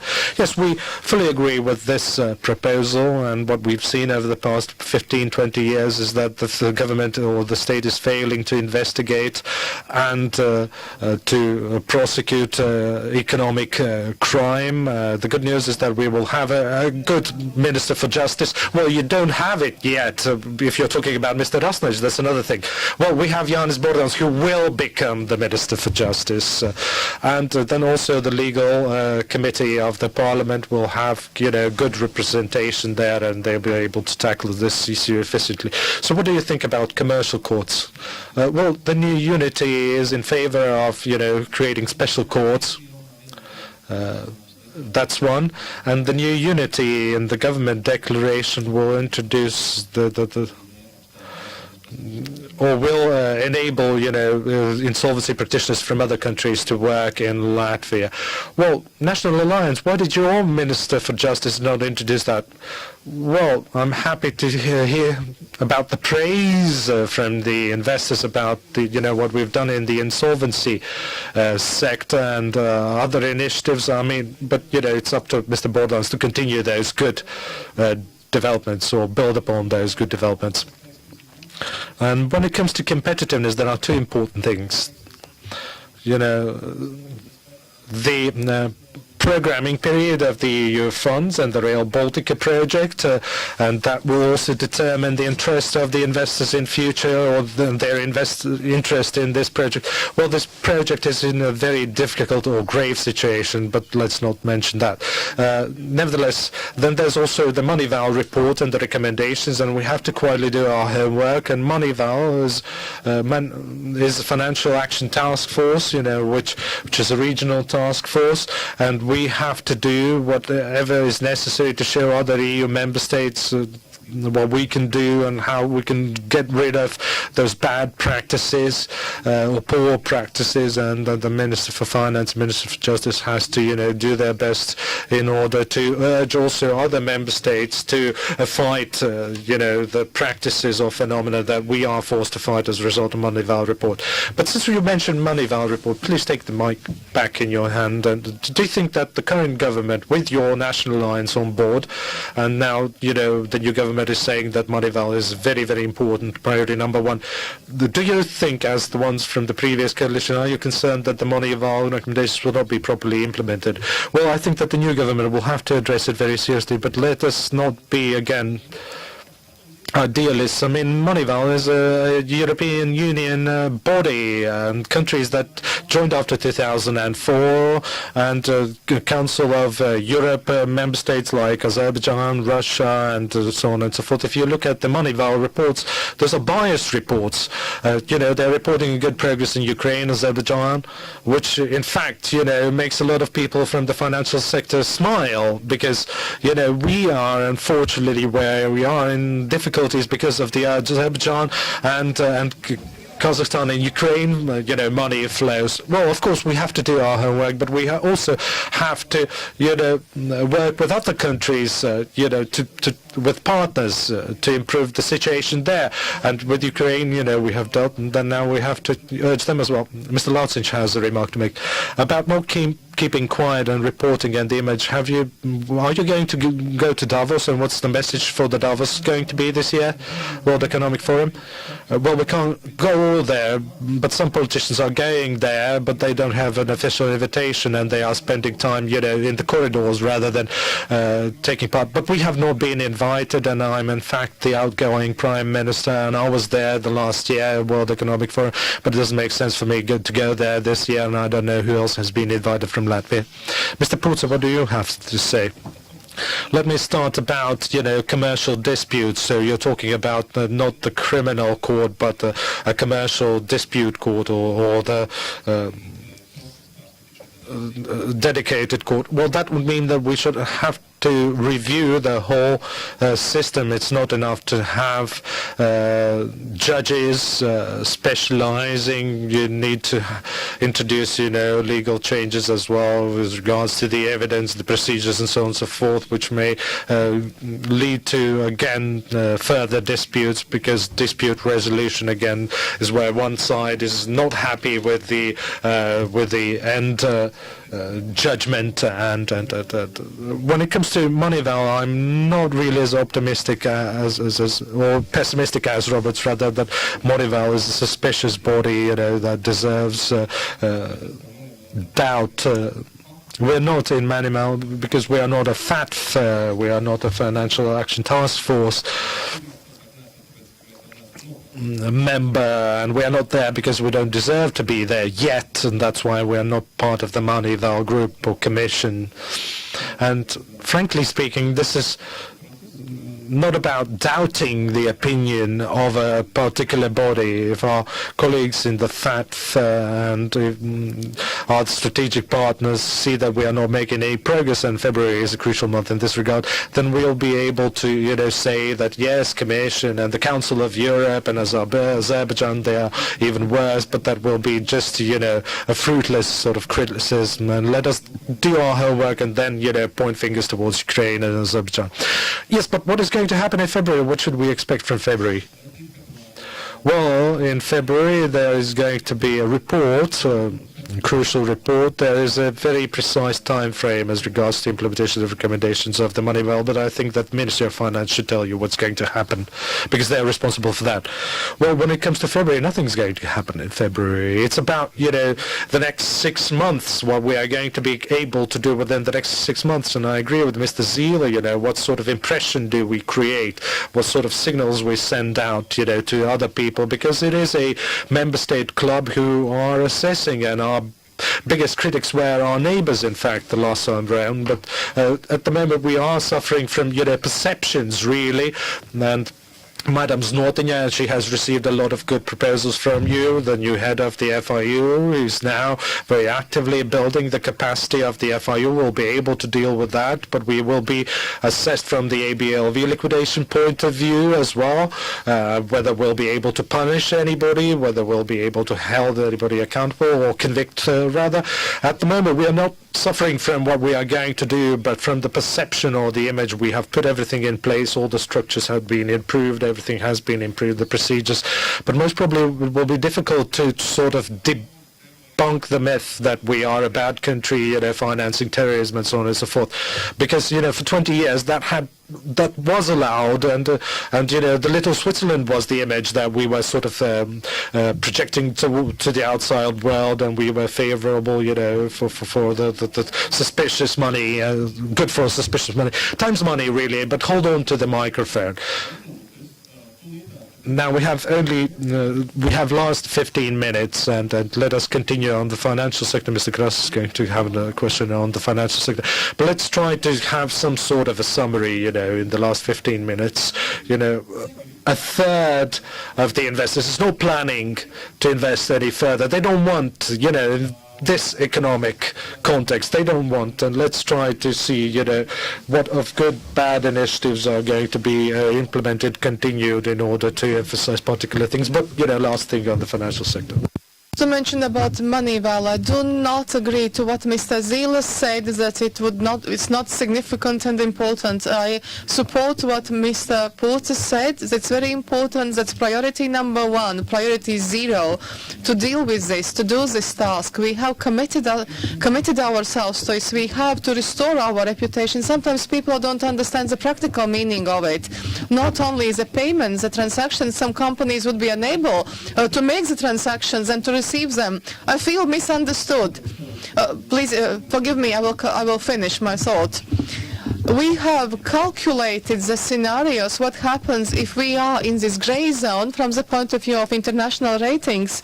We will have to borrow. Borrowing will be much higher. If we are on the gray list, it will our companies, even private persons, will feel it. It could be from 0.7 up to 1.2%, 1.5% more expensive.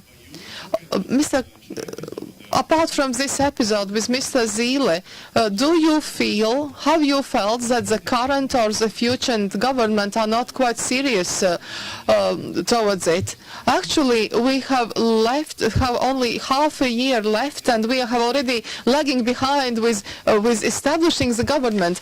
I never said that we should somehow not implement Moneyval report, but in Brussels, when Mr. Putnic was asked, where is this money from ABLval company in this North Korea, where this money was coming from and where was it going? It came from the EU banks and it went to the EU banks. Actually, the other countries also have to do their homework.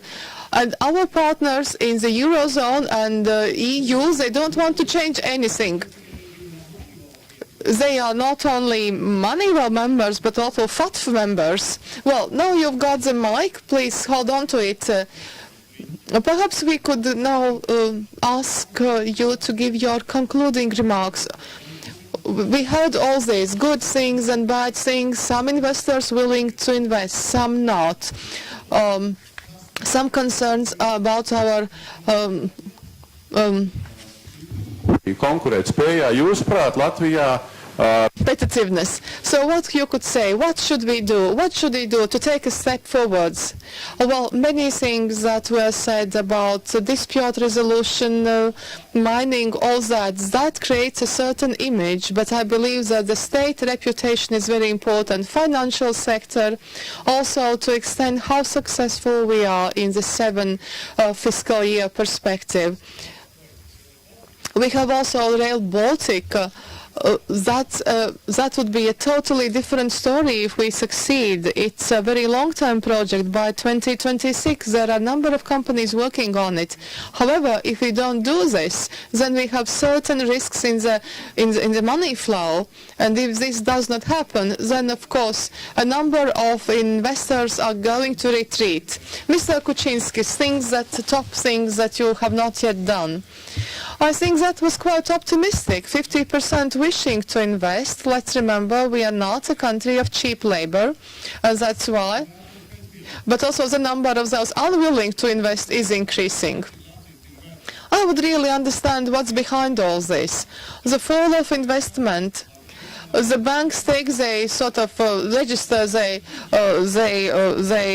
building on the balance sheet in Estonia.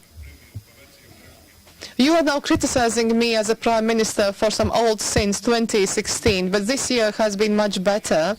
And I'm very happy that we are having this kind of discussion. Like we had the discussions regarding insolvency, let's remember how things have changed. All these discussions and the progress are creating this environment. The primary thing now is bringing financial sector into order. And we will deal with it, and we will deal also with this. We need progress in the environment where we live in. We have also to deal with mobility. What else should we do? Competitiveness, Mr. Zariņš. And also Riga and Party Saskaņa. What could you say? What Riga could do on its own? Well, there are two things. What you asked, and the other one with respect to Riga. Riga is the main hub of competitiveness. Many things could be set into motion through it, but I see here like kind of double restrictions. Riga and the state is all the time somehow juxtaposed because of all those red lines and also because of taxation laws, the way it has been established. In the current situation, Riga is not interested in helping other regions because the budget of Riga won't get anything from it. Riga is getting only the personal income tax and the real estate tax. Even if Riga is helping to develop entrepreneurship, all this goes into the state budget. And this is a problem also of other regions. Sometimes investors come to a local government and say, we want to build something in your territory, but they say, please don't do this. We will give you the labor, but build in the neighboring local government. So, and this could also be helpful to many foreign investors. If the local government would know, if we get a factory, then we will have better teachers, we'll have a better kindergarten, and everything will be for it. Anything else? Well, Riga and but about the problems, what we need to improve investment environment. Actually, we are going in circles. We all know, we have talked about all of these promises have been made. Of course, our party is behind the red lines, but we can work very effectively. Like within a year, my proposal would be to initiate the next problem which we need to solve, and I will do that. Find the most topical matter, the most acute matter, and I will do that. I will resolve it. And actually, if each party would take a problem here, you would have 7 problems that would be resolved within a year. Or 4 politicians who haven't spoken yet, and then investors for the concluding remarks. Mr. Schmitz, it is clear that of course, we need fast legal proceedings, we need lower level of corruption to be willing to invest here, but everything begins with calculations. Whether it is, this place is attractive for opening a company and working here. And we can take a model, and we have made such calculations comparing the situation in 5 countries, Latvia, Lithuania, Estonia, Poland, the Czech Republic. We are the worst. Our situation is the worst. For Latvia, a similar facility would cost 300,000 more. And I'm not saying that we have to catch up, but we have to make Latvia the most attractive thing. We have to change our mentality. 2 fundamental changes are needed. We have to think about making the profit and not reallocating resources. And also, it will be a great challenge also to see this in taxation policy. We somehow think that we need to raise taxes to get more revenue, but we have to change our mentality. I remember in pre-election campaigns there were quite funny episodes, like discussions what happened when VAT for fruit and vegetables was decreased, and apparently the gain was 9 million, and that was great. So we decreased taxes. Yes, we decreased tax. Well, we should increase revenue, and taxes, this is just a tool. As regards labor tax, I fully agree to what was said, but we need another incentive for investors to decide to invest or not, and that's availability of cheap loans. And I'm quite concerned about this. The amounts of credits, this have been rather low compared to Estonia and Lithuania, and also the interest rates are higher compared to Lithuania and Estonia. What should you do? That we need a complex solution. So the question is why Latvia is perceived as a country with greater risks in those risk models. Mr. Puce. I'm moving perhaps from minor to major. My colleague Aldis Liepiņš at the Ministry of Economy once said that fighting bureaucratic barriers is a matter of government hygiene. You don't get major success if you are decreasing something for 1 or 2 days, a procedure, or 10, and you don't show long short-term effects, but they all accumulate in a longer term. And you see this the hygiene is improving and the total environment is improving, and sometimes we forget about it, and now the economy is growing and salaries are growing. We have other problems to talk about, but administrative barriers, obstacles, this is a topic that should not be forgotten. I have two more sentences. The second point is, Mr. Zariņš moved away from Riga to competitiveness, saying that Riga would need some kind of additional tax incentives. I have been concerned already for a long time that Riga is losing competitiveness, that not only Vilnius is seen as more attractive, but also Mārupe and Stulpiņa are seen as more attractive than Riga. What should be done? Well, if Riga local government now they have bought a button to light up the bus schedule and very expensively. This is not an investment that is worthy of the 21st century, so they should review their practices. And the next point is that in the short term, well, we can speak about migration policy, we need that, we need solutions, but in the long term, the key for the long term, for our future, and I hope that we will succeed, and that's education. Reforms in education, that's the key. If we want to see something in 10 and 15 years' time. Mr. Rosenberg, the concluding remark. The mic was not on. That's very briefly. We actually did not really talk about education, and those investors who have invested major resources in Latvia, they are interested in the quality of labor law. They are not interested only in short-term solutions. In the long term, we should get also more students in vocational education, because studies show that 31,000 are lacking in vocational education, and believe that the outgoing government laid very good foundation for the reforms.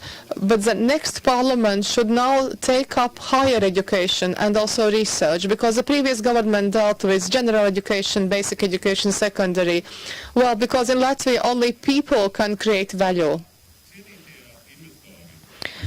Now, investors, just a couple of sentences to conclude. After what you've been listening to for 2 hours, so you have to hear this from the investors. You know, what did you like, what you didn't like, or what wasn't mentioned at all? You know, lessons or takeaways or the homework.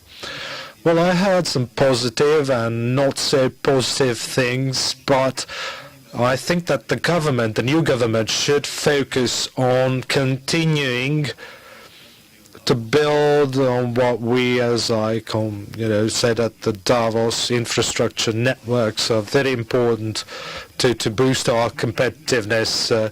We have to continue investing in infrastructure and interconnections that are connecting us not only with our neighbors but with other countries in the region. The better connected we are, the better we'll grow. Well, there are a lot of positive and a lot of quite negative things. I very much resented what I heard from the politicians, them being defensive. We are not accusing you of anything. We are talking about problems, sore issues that unless solved, then, we'll have problems. And we had a lot of chronic, sort of things in the index as well, which are hampering your growth in the long run and is not contributing to national growth either. And it was nice to hear that, human capital is the only capital which is important for our country.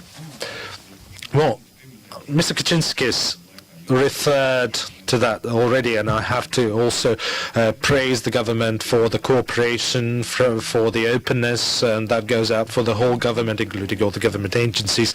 But one thing that, politicians should do, or should probably ask of their ministers and of their ministries or their civil servants, and as Mr. Schmidt said, that what the money that they are receiving comes from the tax revenue. It doesn't come from Europe. It doesn't come from other sources, magical sources or something. It comes from tax revenue, which is paid or generated by the businesses. So, and if they will understand that, then they will listen to the businesses and they will understand that their wage depends on how successful businesses are. You think that there is no sort of understanding and they do not understand. Well, depending on the window which you submit those documents, it's obvious that they don't understand. Well, what I would like to wish politicians is, first of all, be future-oriented, future-focused. There is a lot of sort of hygiene to be done, but we need to also understand where we want to get in, say, 10, 15 years, and what we're talking about, and, our, again, conviction is that decisions taken today will affect our future, so it's a long-term issue. And also the government reform, it's also important, public administration reform, it's very important. There are good initiatives that have already started, but it's far from being completed already. What I would like to focus in particular is, what you're going to do about the government reform. Thank you. I would like to once again wish you to maintain focus on Latvia not being an isolated island, not to compete with Estonia or Lithuania, but compete with probably other countries in the Baltic Sea region or area. So 3 specific sort of takeaways.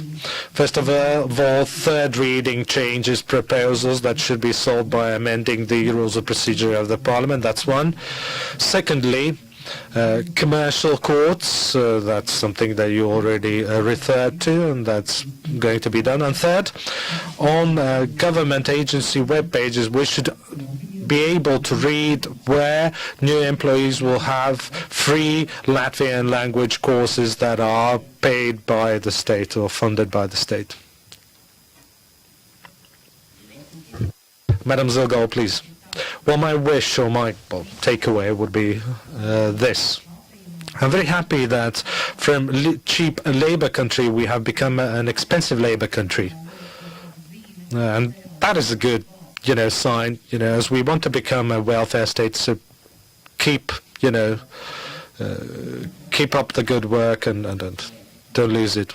Well, thank you for attending this discussion. Thank you for finding the time to talk and reach out to the foreign investors. My wish would be to have all the necessary energy to promote the good things that we have in Latvia, to go abroad to international forums and promote Latvia as a success story, and focus less on problems when we are presenting ourselves outside.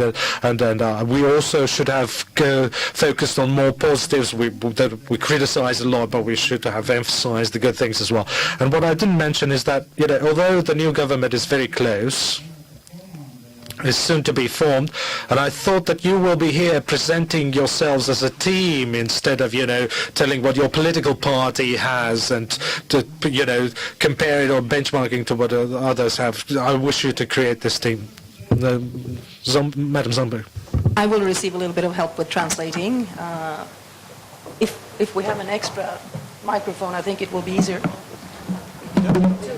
She only needs one. Oh, you have one. Fine. Speak. Good. Right, so listening to everything, very, very inspiring to see that we can have this discussion and that we can really compare our thoughts and have this quite open and honest discussion.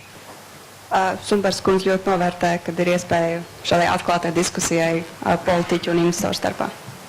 And tomorrow is the consequence of now. I'm coming back to it over and over, and I would like to sort of retrain the focus again on growth. Rītdien veido šodienas lēmumi, tādēļ Sunbers kundze vēlas uzsvērt nepieciešamību izaugsmes tēmai. Because we are dependent on the growth, and we need to continue the growth, because the absence of growth, stagnation, of course, means that we're falling behind, and we will fall behind very quickly. So we need to retain the focus on growth, and it's the focus on enablers and the focus on the inhibitors. Mums ir jāpievērš lielāku uzmanību tieši izaugsmai, lai mēs neiekristu tādā kā stagnācijas bedrē un tur arī nepaliktu, bet turpinātu to procesu. And I think that we might have passed a little bit too quickly on the corruption side. There were many things to talk about today, but I just would like to be progressive here and think about the things that we actually can do. We know that we can do. Let's start doing. And there are three things that are the combat for corruption. It's transparency, it's digitalization, and it's the efficiency of the public sector and the bureaucracy. We were talking about bureaucratic hygiene here before. I think it's a very good expression. That the swifter things go, the less points of decision which are a potential business opportunity, if I call it that, for whoever wants to do corruption. Šodien tika pārspriestas daudz tēmas, korupcija varbūt netika veltīts tik daudz laika, cik Sumbergas kundzei būtu, kā viņa būtu vēlējusies, taču korupcijas jomā ir jāpievērš uzmanība caurskatāmībai, digitalizācijai un publiskā sektora efektivitātei. So in order to become cash-free, which is also one of the really important criteria, digitalization needs to take new form and it needs to develop, and tomorrow is a consequence of now. Thank you. Pat, jā, lai cīnītos ar korupciju, tad mums ir jākļūst par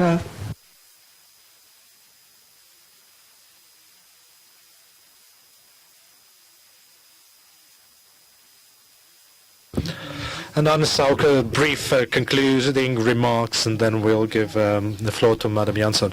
Well, I'm not a foreign investor. I'm fully aware that it is a lot easier to be on this side of the fence compared to your sort of side of the fence or the table. And if I may, two wishes to you. First wish, irrespective of, which priority will be owned by which political party, there's nothing more dangerous or risky when it comes to political decision-making than decisions that are not based on analysis, and that is something that I would like to wish the new government to rely more on the analysis, just as the previous government did. And the FICIL can help you with the necessary analysis, or the foreign investors can help you with the analysis.